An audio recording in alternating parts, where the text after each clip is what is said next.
OsteoSignal, Episode 17.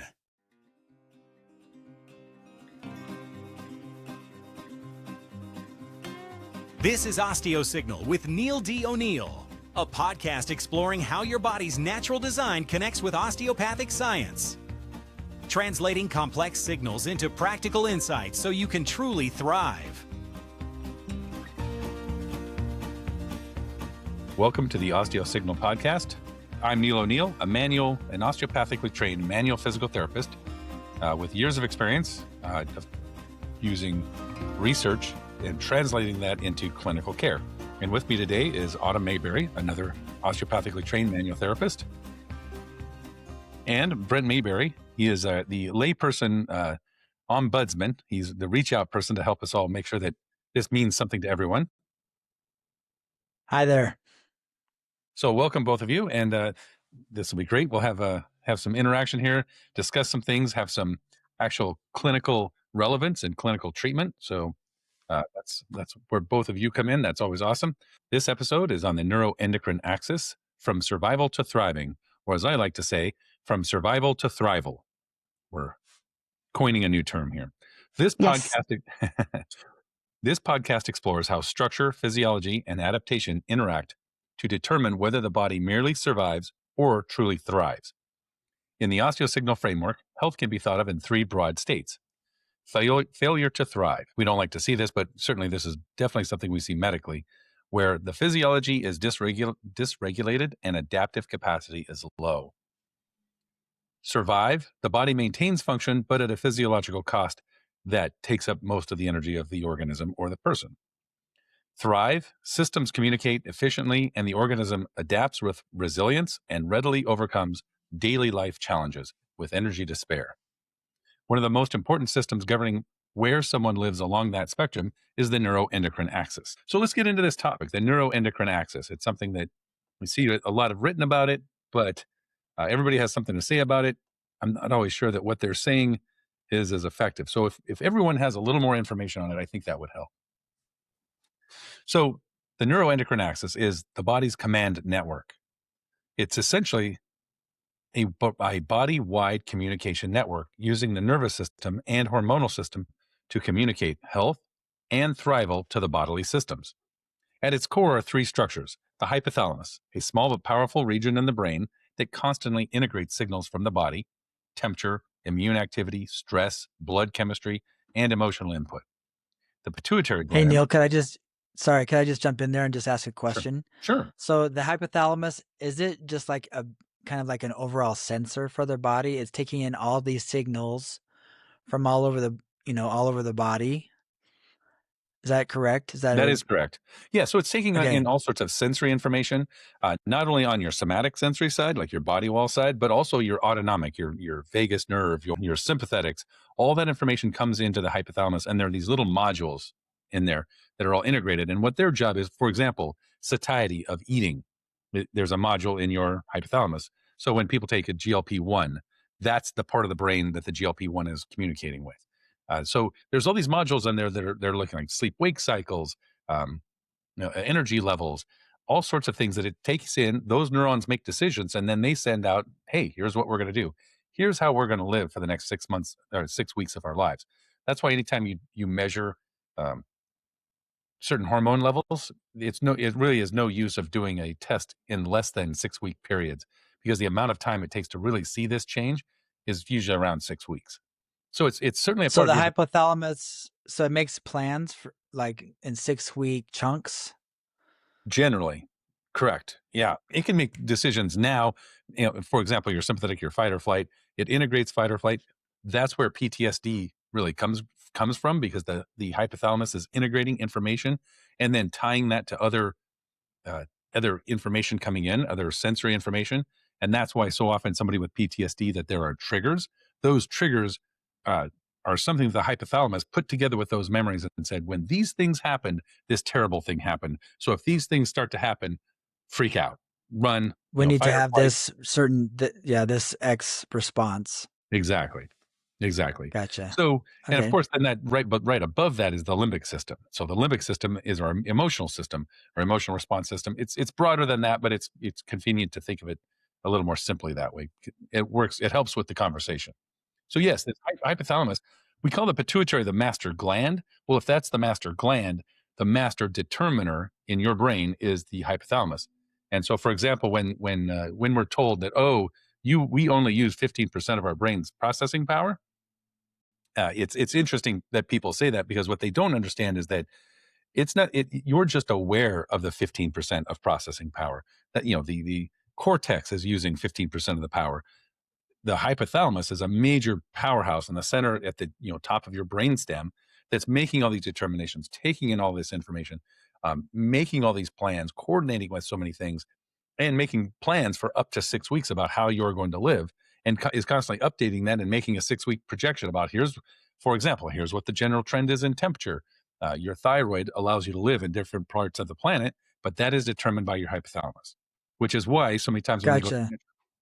we go to measure dysfunction, and we do releasing hormone tests like thyroid stimulating hormone. Well, who does that? The pituitary gland, at the direction of whom? The hypothalamus. So you can see, All right. it's very important place. I was going to ask, how does the hypothalamus know what the baseline should be, or what your body, what the optimal, they gets the signals, gets the input, but how does the hypothalamus decide what to tell the pituitary gland to do? How does it know? Does that make sense? How does it know what Yeah. what the correct instructions should be? So it's taking all this information in, and one of the things it's taking into account is pH levels, uh, energy levels. There's all this feedback into it, and it's basically looking at the sum total, saying, is this what I need to run all these systems? What about reproduction? What about growing muscle and bone? What about regeneration of tissue? What about digestion? What about all these other things that I'm involved in? So those neurons are very smart. They've really learned, like, what does it take? So from the moment you came out of your mother, and actually even before, in utero, it starts taking all this information and going, what do I need to be healthy, and what do I need to thrive? And it's trying to achieve that result of, like, if I do this, do I get more energy? Do I as an organism make all this happen? So yeah, So it's it has some kind of feedback mechanism where it can determine, at this level of signal, I'm doing good. If it deviates too much, then I need to change things up. Is that exactly accurate? that Okay. is accurate. That's a good way to put Has it. some kind of feedback mechanism. Very It cool. is a it is a complete feedback mechanism. So there's positive feedback and negative feedback, and a lot of it, like for example, the negative feedback loops are almost always vagal nerve. Vagus nerve is always saying, "Oh, don't do that. Oh, this is bad," which is why kids will say, "I don't want that food." They'll spit out food and go, I don't like that." The vagus nerve is saying, "Nope, not that one." So yeah, but it's all these positive and negative feedback loops saying, "Do this, don't do that," or this was a good outcome, this was a bad outcome. And so then it basically just is trying to create an environment where you will be healthy, which, there's a certain amount of difficulty, like lack of clarity and understanding. Well, how does it know where that should be? It has some set parameters and says, this is health to me. But that's also the problem, because if there's poor information coming into the hypothalamus, no matter what, it's going to have poor information coming out. So the idea of, are you surviving? Are you thriving? Uh, the hypothalamus is going to determine that, and it may come to a point where it feels that with the inputs coming in, this is thriving, even though the person might say, I have all sorts of problems, or I have chronic disease state. So that's a problem, and that's what we want to explore. Yeah, we want to explore all that stuff. Like, so what are those feedback mechanisms, and how do they affect who we are as people?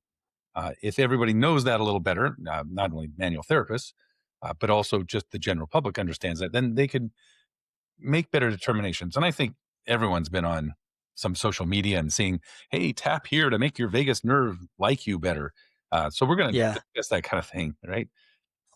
Yeah. So Gotcha. So All this is right. going to be a couple So segments to do this. at Because least there's a 5 or lot. 6. There's a lot. Yeah, Yep. yeah. exactly. So I apologize for derailing the conversation for a second, but I just wanted to ask that question to kind of help, lay people like me to understand, exactly what the hypothalamus is doing, how it gets its input, and then what it does with those signals. So thanks for that. So you started talking about the pituitary gland. So the hypothalamus then instructs the pituitary gland to do certain things. Can you tell us more about that? Right. So then the hypothalamus says, well, we need more thyroid hormone, or we need more adrenaline, or we need less adrenaline, or we need more uh, testosterone or estrogen or follicular stimulating hormone, luteinizing hormone, et cetera, et cetera. Or we've gotten feedback from these other structures, these other glands out in the body that are giving us feedback, telling us, here's where we're at in, say, a menstrual cycle or say, a reproductive cycle. Then the hypothalamus is looking at that information going, well, now's the time to do A, B, or C, and tells the pituitary, hey, why don't you tell that gland it's time to move forward to the next step? So mostly the pituitary gland releases releasing factors like, hey, thyroid, I release you to, or I stimulate you to make more thyroid hormone. So that it's often called the master gland. The pituitary gland is often called the master gland. It converts hypothalamic signals into hormonal instructions that are sent throughout the body, which is a very convenient way to do that. So one important way to think about this is that while we have a lot of hardwired nerves, we also have these soft wired or liquid nerves that go throughout the body. Now, the beauty of a liquid nerve, a hardwired nerve has to fire, and then its firing is over. A liquid nerve, a hormone, if you will, is more of a long term change something in a wave or by pH or by concentration gradient, is really what we talk about. Like, how does that concentration gradient change? If the pituitary causes the thyroid to continue to release, continue to release, continue to release until something happens out in the body, and then that feedback goes back to the hypothalamus, and the hypothalamus tells the pituitary, you can tell it to stop now, and then that increasing wave will then decrease. So you can see it's much more of a wave function as opposed to a pinpoint, like a sharpshooter or something. So that's the difference between the liquid nerves and the hormones. That's the difference between liquid nerves, hormones, and say a hardwired nerve. But it's important to understand that, and that's why the pituitary gland is so important. So now the Hey, target organ. Neil. Oh yeah, Sorry. So I have a question. So in my practice, it seems to me that just this is my personal observation. I don't know if it's right, but it seems to me that inflammation has a huger impact on the liquid nerves, the hormones, than it does on the hardwired nerves. Would you say that's correct? I would say Like it it does. interferes somehow with their play with the target organs or getting, where they need to go. It seems like that's so much harder. Like that's inflammation is much harder on that system than it is on just, regular nerves. Yes, exactly. And yeah, that's a great point. The Since it's a pH driven or a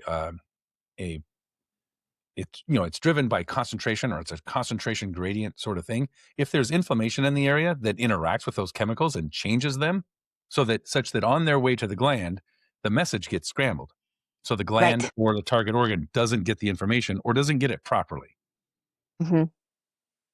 Or Yeah, and I even think that has a lot to do with that thriving that you were talking about. Is the exactly. So the obverse of that is maybe the gland finally gets the information, but it's supposed to send a response back saying, yes, I got your message. Stop telling me to release whatever hormone that it is that I release. But that information, that liquid response also has to go through this same inflammation. So you can see this inflammation becomes a double barrier, not only to the communication in, but the communication out. And so now you're not getting real tight communication. You're getting this loose, general, not thrival sort of communication that really just breaks things down and makes the patient not feel so great. Yeah. It's like a fuzzy signal. It's a fuzzy signal, exactly. Now, some of those target endocrine organs are the adrenal glands, the thyroid gland, as I've spoken of, the reproductive organs. Those all respond to pituitary signals and release hormones that regulate metabolism, growth, reproduction, immune function, and stress adaptation. And like you said, those are the people that are coming into us that have problems with these going, well, not only does my knee or my shoulder hurt, but I am also I always hold my stress here. I'm always having this chronic problem, or people that are having episodic or recurrent problems. So So, keeping on with this, these relationships form several important axes, if you will. We'll call it an axis, so that there's two poles here. So the HIPAA axis, the hypothalamus pituitary adrenal axis, governs stress physiology, how people deal with stress in their lives, and that can be physiological stress or emotional stress. For example, stress at work, and it's important to always remind people, like, look, the body only has one way to deal with stress. So whether that's a biomechanical stress, like I have a knee problem, or it's an emotional stress, or I don't have enough time in my life stress, or whatever, the body only has one way to report those back, and that tends to come back in aberrant tension throughout the body and aberrant function. So our next axis is the hypothalamus pituitary thyroid, which is about regulating metabolic rate. Hypothalamus pituitary gonadal axis, regulating reproduction, male and female. So all of these systems operate through feedback loops, meaning the body continuously monitors hormone levels and adjusts output to maintain a balance, right? And that balance is what we call that's not only survival but thrival if the hypothalamus does it right. So those feedback loops are through the parasympathetic nervous system, including cranial nerves 3, 7, 9, 10, and S2 through 4. So you have several of them in your face. So those are oculomotor, your eyes, facial nerve, uh, glossopharyngeal, your tongue and mouth, and the vagus, of course, and S2, 3, and 4, which are in the pelvis. And those parasympathetic nerves run the hindgut, and most specifically, the reproductive organs themselves. Though there are direct wires that come down from the hypothalamus down to the parasympathetics in the sacrum to tell them, hey, here's what we're planning on doing. So again, back to that hardwired, soft-wired, or wetware that we're talking about. Do those two systems complement each other at all? Like The top vagus, the parasympathetics in the head and the bottom, or just like the hardwired and the soft-wired systems? Do they work together somehow? Well, think of it this way. In some ways, it's great to have digital information, but there are times when digital information is too precise and not general enough. Like, for example, like fuzzy logic. Ottoman said something that's fuzzy. There's a certain amount of fuzzy logic that you need. Like, hey, I need it to be 72.1 degrees in here. That's great. Yeah, that's still a little cold. Well, what if I do 72.5 degrees in here? Well, that's too hot. Right. So if something's too digital, there's more of this range that people are comfortable in. Like, oh, it'd be better if it were slightly warmer than that. Well, what does that mean? A little bit warmer, but not too much warmer. Right. So an analog signal is a much more effective way to have that fuzzy logic. So you can see that, I like, see. there's this digital aspect and this non-digital aspect, and this That's analog. a really good comparison. Yeah. So it really gives you an idea of, like, we're the human and the mammalian body, very adaptable and has these different systems that work in very different ways.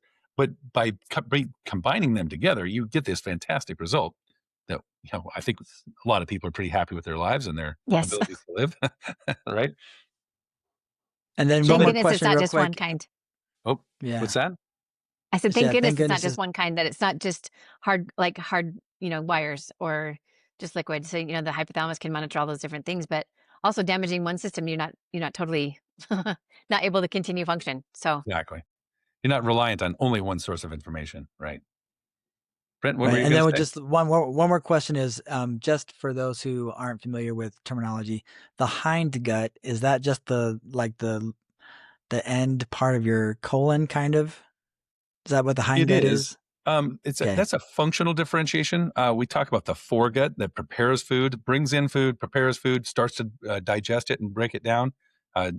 And then the midgut is mostly interested in absorption of that. There's some breakdown, but also mostly just absorption. And then you get to the point where it's no longer food, but you don't want to just drop it where you are. and so there's some water in it. There may be some other things.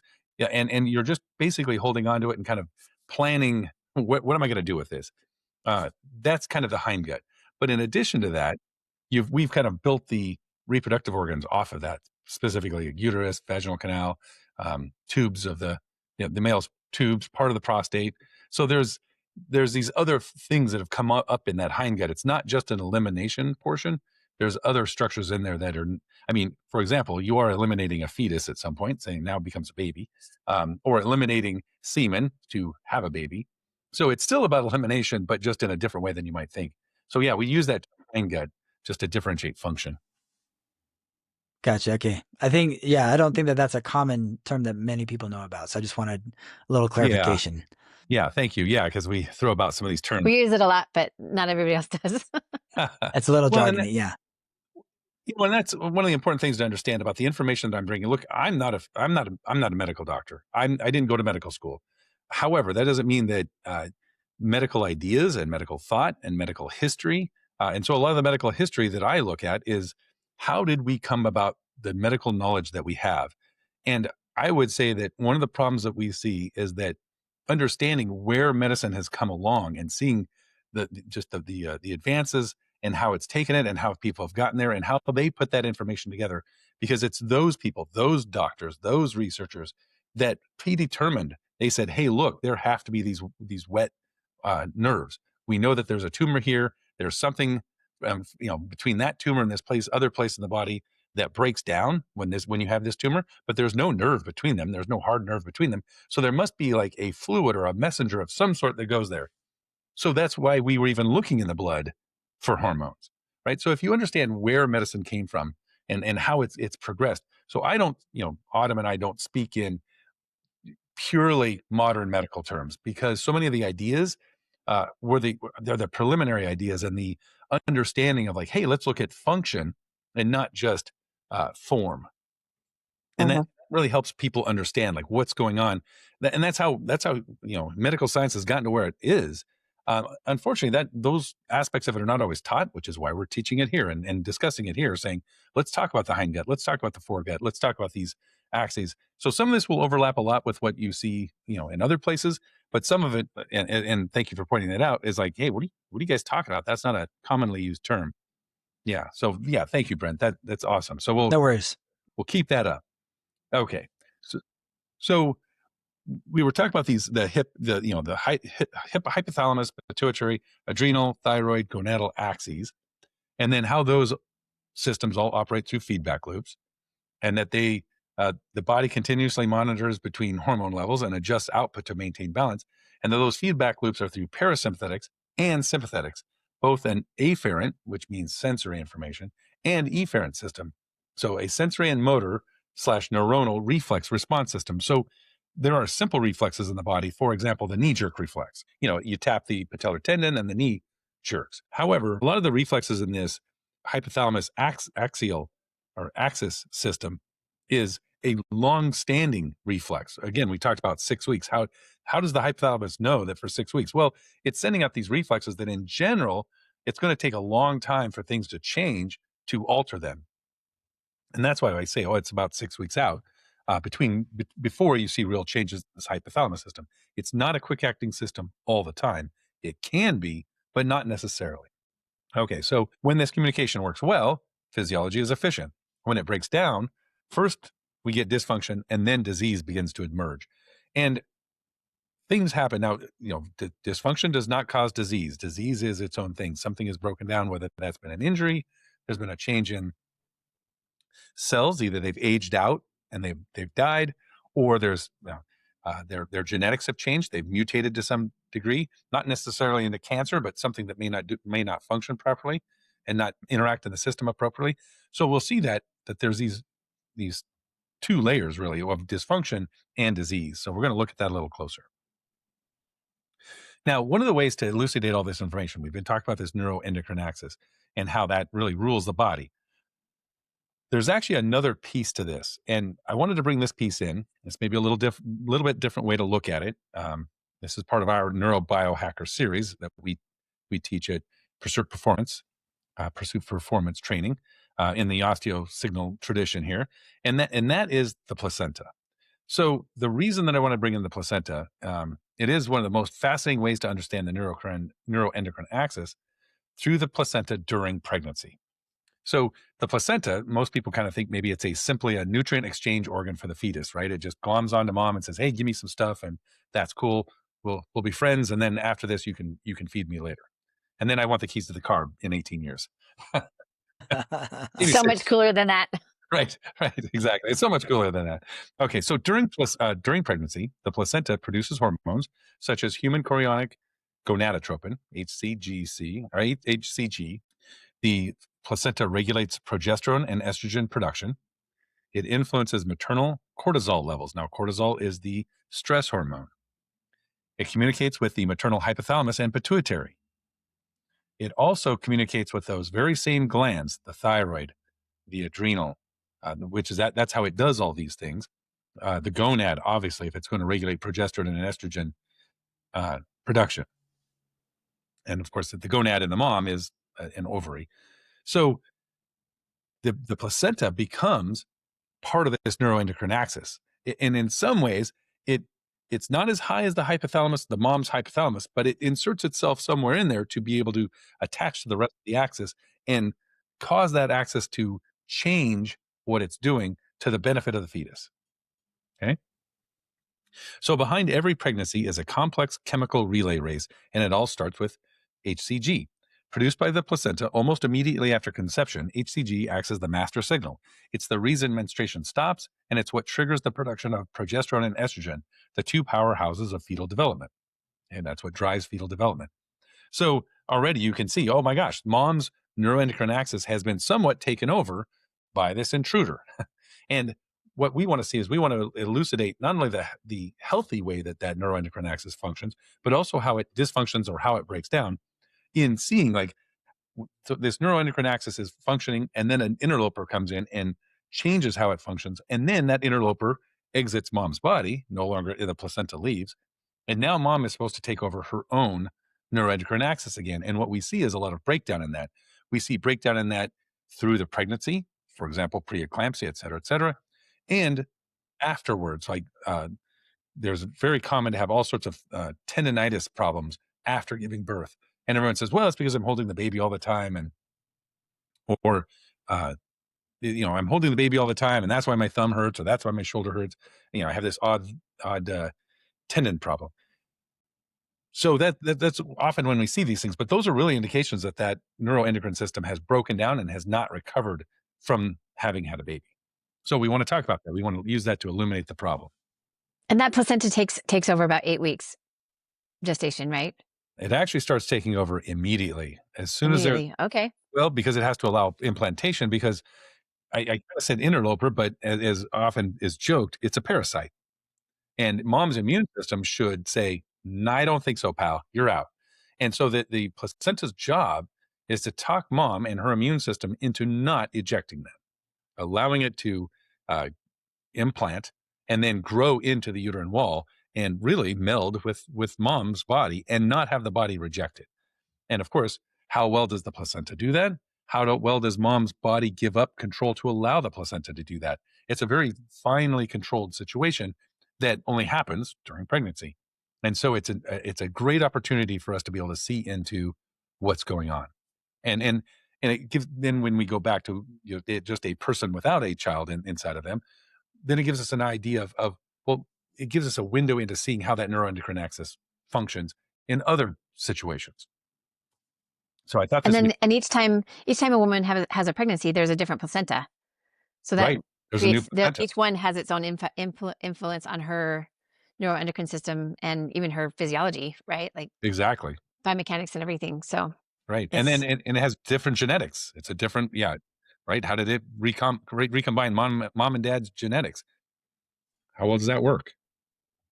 And then also just in defense of the fetus, right? Doesn't it also supply the mother with beneficial, like I think I read somewhere that the like stem cells or something like that, the fetus, helps the mom with some stem cells in some way.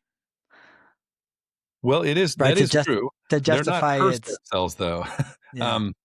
Well, actually, there's the surprising thing is there are many women actually absorb cells from the placenta. On the one hand, people say, "Oh, nothing comes from the placenta. There's a strong barrier there." That's not true. You actually get a lot of those cells going into the mother. They may actually take up residence and help the mother, but mostly they're cells that are not mom, and they actually. This is just me. They may be part of why women have more autoimmune disorders than men, because they have different cell lines floating around in their body, and their immune systems may become aware of that and start attacking a tissue where, for example, let's say that the beneficial part, that a stem cell from the baby has implanted itself into someplace and said, "Hey, you needed some help here, so I thought I would heal this wound here." But that genetic line is not mom's, it's mom dad's, and it's a portion of mom dad's. And it's going to have certain antigens or proteins that it shows on its surface, and those surface proteins will not be the same ones as mom's, which may, as a T cell comes floating along, may say, "Hey, you're not actually me. You're kind of almost me, but close enough ain't good enough." And so that may actually lead to some autoimmunity. I don't have any research for that, but logically, you would look at that and say, "Well, Yeah, that it's a good thing, as you say, so in defense of the fetus. But also that is that good? Is that bad? I mean, it is what it is, and it just tells you that it's a far more complex process than maybe we fully understand, even at this advanced stage of medicine. Sure. So, All right. Sorry, another no, sidetrack, another, but I just yeah, wanted to put that no, out there. interesting stuff. Yeah. Okay, so Autumn, you had something to say? Nope. Okay, No. okay. Less another in defense of the fetus. I've had 3 and I would do it all over, even though I've never been the same Right, since. exactly. Right, So, they're worth it yeah, mostly. Yeah. absolutely. Yeah. Now, while progesterone works behind the scenes to keep the uterine environment stable and relaxed, estrogen is busy building organs and prepping the body for labor. If the pregnancy were a major production, you can think of HCG as the first handshake that sets the whole crew in motion. In essence, the placenta becomes a new endocrine node within the neuroendocrine network. It coordinates the physiology of 2 organisms simultaneously, mother and developing fetus. This coordination determines whether fetal development proceeds normally or whether problems such as growth restriction, metabolic dysfunction, or immune imbalance occur. It is an extraordinary example of how neuroendocrine signaling organizes adaptation and growth. It is also a window into the function and dysfunction of the neuroendocrine axis of them as the mother retakes or fails to control her glands to run her own body optimally once again. In this resumption or failure to resume normal neuroendocrine function is revealed the breakdown in the system responsible for what comes next for the mother. We can also use these examples to have insight into our own neuroendocrine systems. So as I was saying, that placenta taking control and disturbing the system, and then the mom trying to take control, we have to understand this system so that when we see problems later with mom, for example, postpartum depression, thyroid problems, odd tendinitises, uh, metabolic changes that affect diabetes status, et cetera, et cetera, et cetera. So you can start to see like, oh, wait a second, these are things that affect people after they've had kids, even if they're the dad. Not saying there's a crossover, but there Yes. is some crossover, right? There is a crossover. We'll do an episode on that some other time. But okay, so when the system breaks down, the neuroendocrine systems are incredibly powerful, but also vulnerable. Okay. Okay. So chronic stress, inflammation, trauma, infection, metabolic disease, and structural dysfunction can disrupt the signaling loops between the brain, endocrine glands, and the body. When these signals lose coherence, patients often experience symptoms that seem unrelated but are actually connected. We understand this loss of coherence or coherence in the signaling as autoimmunity. So, for some more examples, chronic fatigue, hormonal imbalance, thyroid dysfunction, immune dysregulation, chronic pain, reproductive challenges. And as Autumn had pointed out earlier, we're often going to see inflammation in areas where we're going, why is that inflamed? Why is my upper abdomen all inflamed? Or why are my legs now inflamed?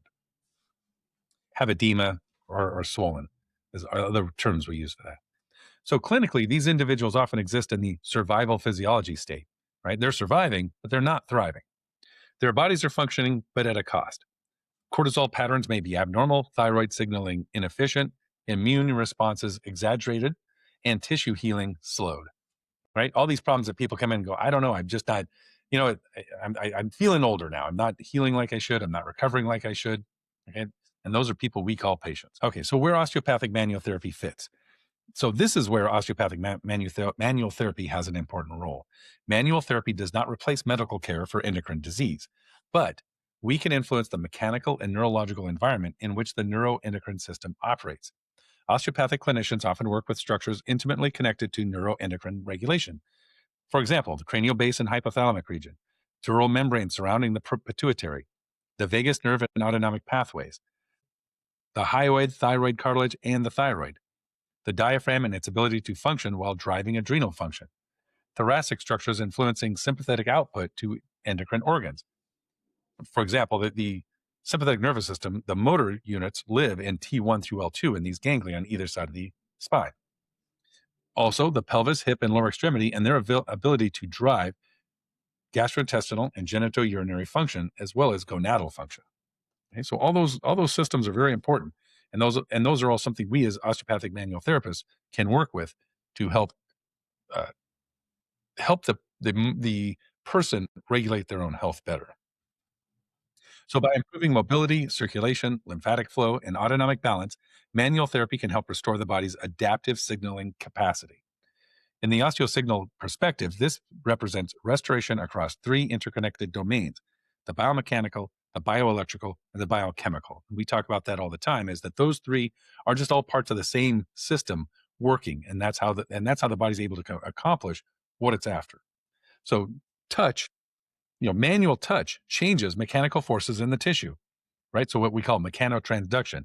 Those mechanical forces influence neural signaling, and neural signaling ultimately shapes hormonal and immune responses, as well as any change in fluid flow. For example, fascia, when it is distensible or stretchable, releases nitric oxide to improve fluid flow, particularly blood flow. Uh, so that's something that you can do with your hands. It's one of the things that a lot of people take advantage of.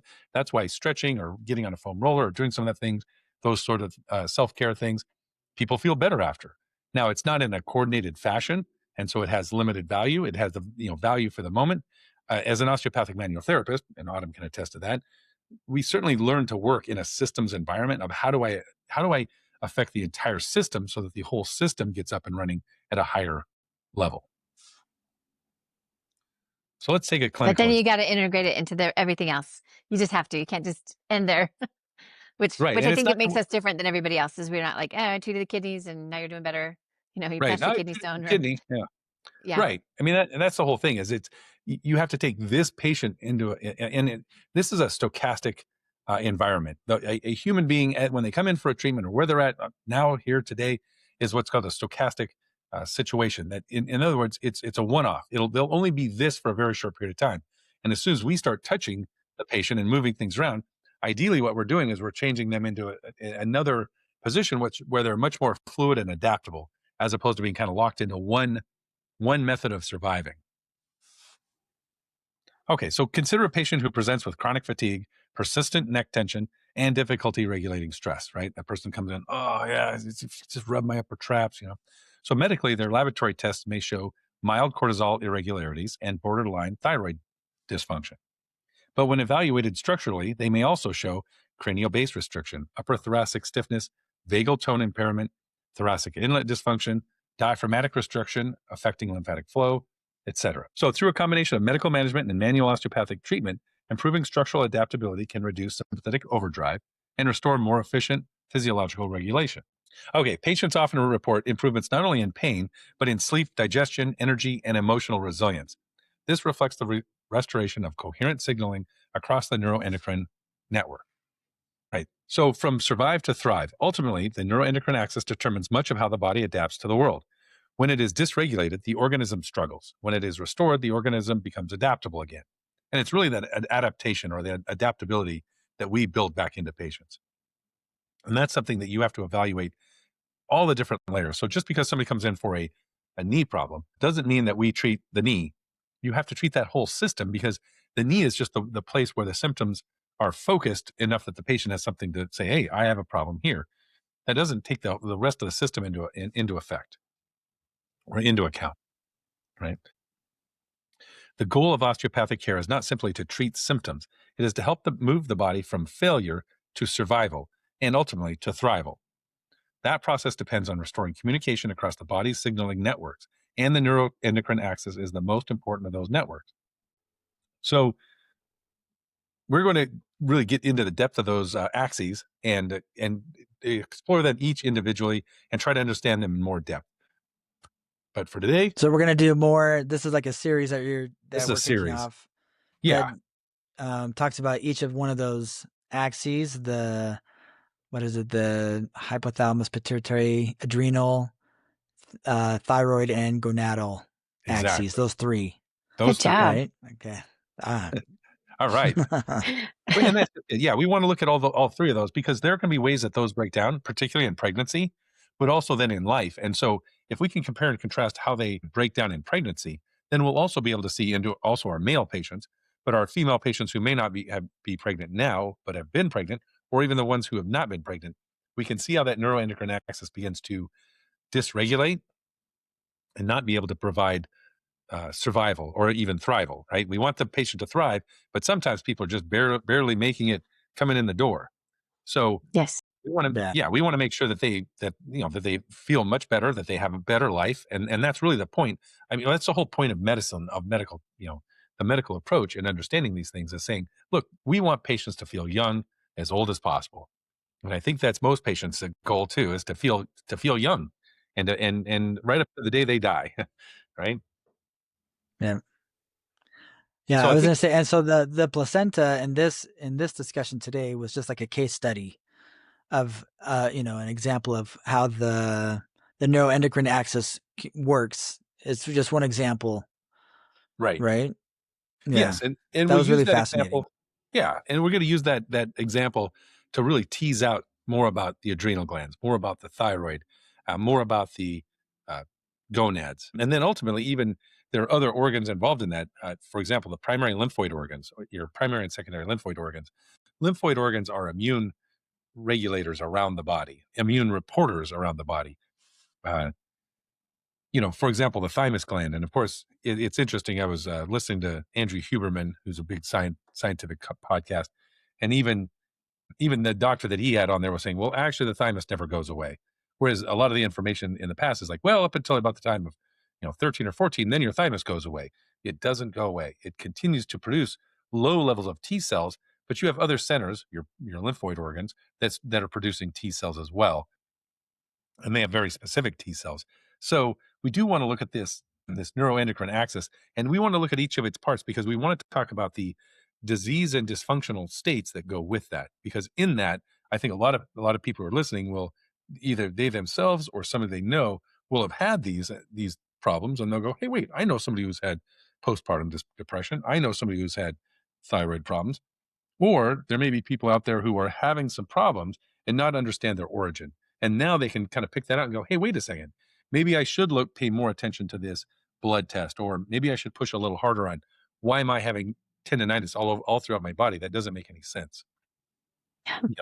For example, when the thyroid dysfunctions. So yeah, that will really be the goal of this series of podcasts. Very cool. Okay. Looking forward to it. Yeah. So for Yeah, it's gonna be today, fun. So for today, thanks for listening to the OsteoSignal podcast, where we explore the science of touch, physiology, and the signals that restore health. Thanks, Autumn and Brent, for joining me today. You bet. Our pleasure. Thanks, Neil. All right, perfect. Thanks for joining us on another episode of OsteoSignal with Neil D. O'Neill. For more information, please visit pursuitpt.com or pursuitperformancetraining.com. Want to show your support for the podcast? Give us a like, click subscribe, and leave a comment or review. We appreciate it. Our music was written and performed by Sky Toes. Copyright 2026 by Neil D. O'Neill.